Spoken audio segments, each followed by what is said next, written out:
so cool. We are hitting that time of year. If you're watching us online, you can see wet streets behind me. And coastally in California, when you have wet streets, that means you have white hills in the Sierra Nevada, right?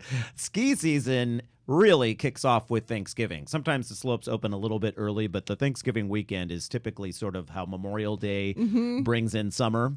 Thanksgiving brings in the whole what do you call it? Ski season. Yes, that. Right.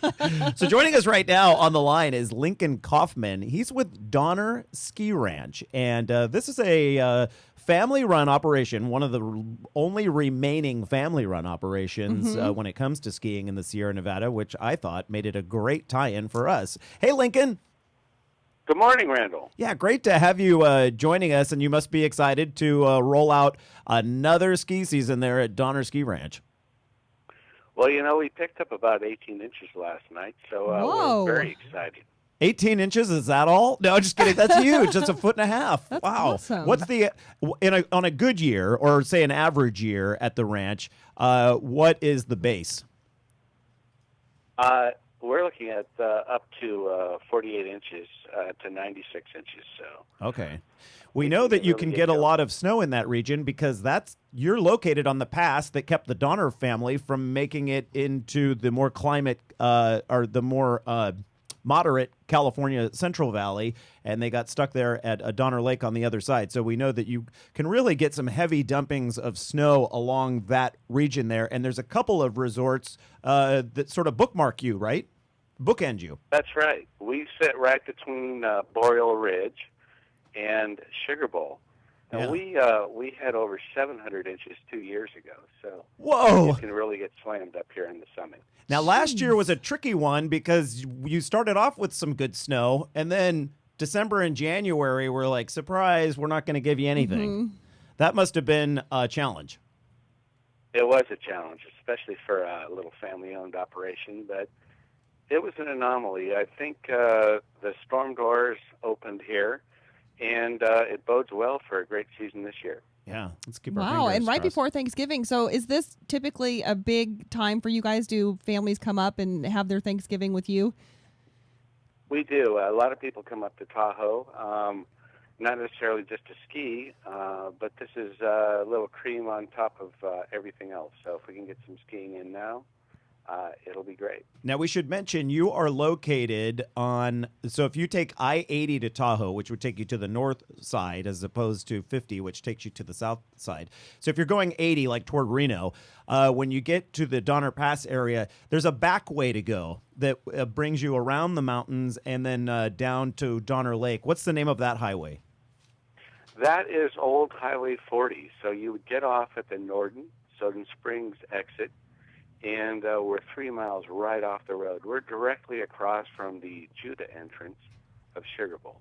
Okay, so yeah, just like we were saying, they're all sort of jammed in there. Now, my sister, Sue, she really loves your location. It is where her son has learned to ski. It is where she has relearned to ski as somewhat of a timid skier. How would you characterize a Donner Ski Ranch in terms of, I mean, you have your like your K2s at Squaw and like the really For the people that are really hardcore. super intense. Where does Donner fall into all that?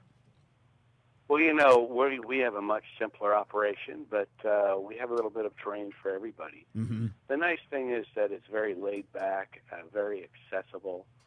The prices are low. The food prices are low. And it's just a beautiful little resort to get going on. I notice it's not that Oh, go ahead. corporate feel to it. It's a very relaxed, simpler type of an operation. I like that. I'm looking at your photos on your website, and it does seem to be a little more relaxed and lots of happy, smiling faces. Lots of kids, lots of young ones. And a lot of inner tubing. So I imagine. I noticed Did that. you notice that? Yes. Yeah. So you mix it up there. It's not just skiers. Well, accessibility is really the deal. We want to get everybody out on the hill, whether they're a skier, and getting young kids involved and the whole family gives them something to do until they're ready to get out there and make some turns. Right. What about snowboarding? Are you a big snowboard destination? We actually were one of the first resorts in the nation to offer snowboarding. I've noticed And that's that. only with the kind of quirky family we're ones. Cheap. Mm-hmm. Yes, and snowboarding. Anyone that could pay for a ticket, we would let them go on the hill. A lot of the corporate resorts were a lot more finicky and snobbish about it.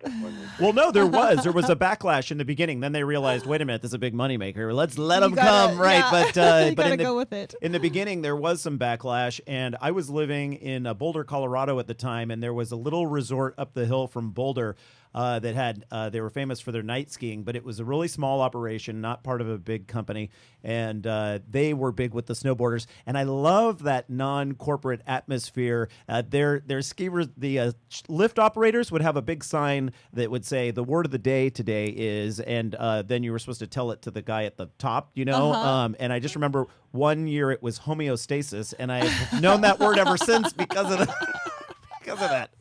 That's funny. At any rate, we wish you the best for the upcoming ski season. We hope that it truly is one of Tahoe's best. And we appreciate you joining us today, Lincoln. Well, thank you so much. Great to be on the show, and we hope to see you up here on the slopes soon. Absolutely. Here's to a very safe season for you up there.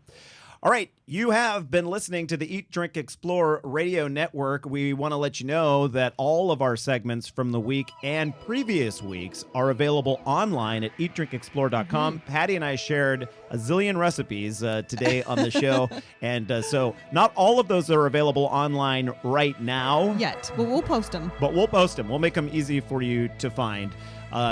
Don't forget, our smartphone and tablet apps are free. You can watch the show and listen to the show right there in your Apple Store or Google Play.